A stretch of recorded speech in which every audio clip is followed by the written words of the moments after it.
Dear Temple Bethel, I hope everyone had a delicious and safe Thanksgiving.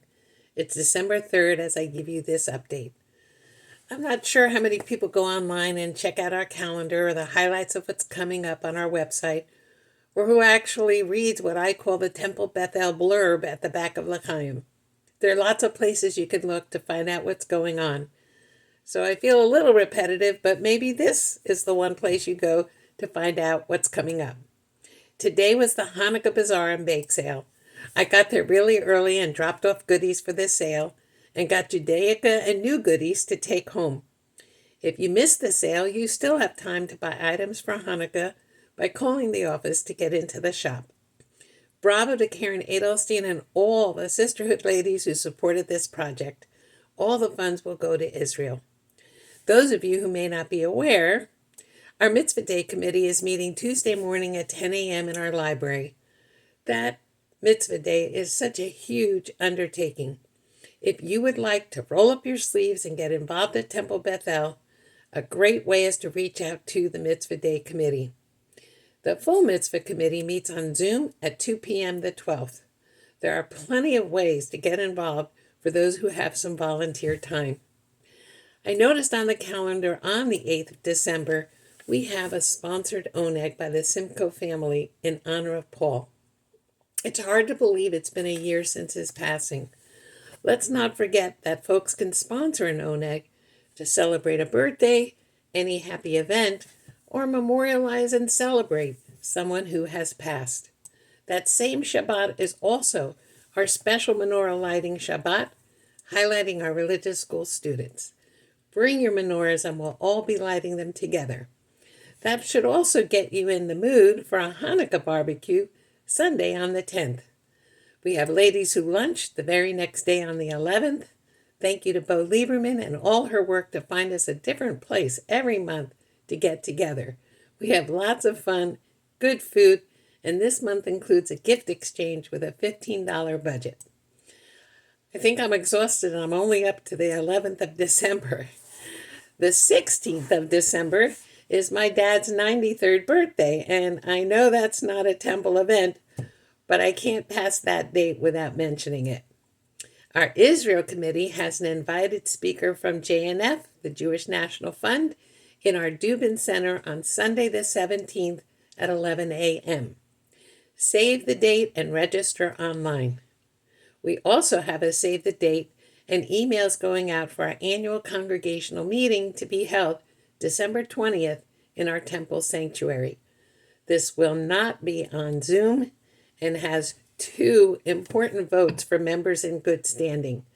We'll be voting our 2024-2025 members of our Board of Trustees, and we'll be voting on recommended changes to our bylaws. The deadline for getting proxies for these votes is December 15th. And so is the deadline for contacting me with any discussion you may have about the recommended bylaws changes. We have a special guest coming December 21st to the temple at 5 p.m. That's Rabbi and author Diana Fursko. Her book is titled, We Need to Talk About Anti-Semitism. That's a timely title.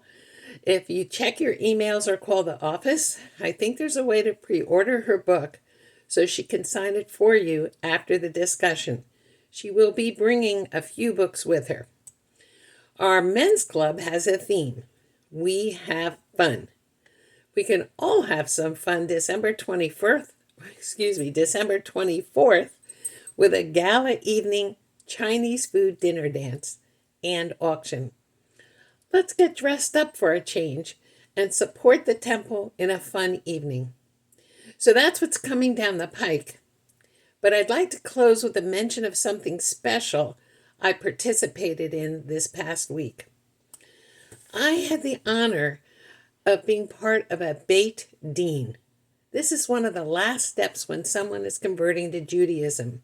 It's like a conversation, it's like an interview of the person who has made the decision to convert. I'm just going to paraphrase a couple of lines from the certificate of conversion that is signed at the end of the interview. It reads, I make this affirmation as I enter the eternal covenant between God and the Jewish people. I choose to become a Jew of my own free will. I promise to establish a Jewish home and participate actively in the life of the synagogue and the Jewish community. I commit myself to pursue Torah and faithfully consider my Jewish practice. I was humbled sitting with someone who was choosing to become a Jew at a time when Jews are actively a target in this world.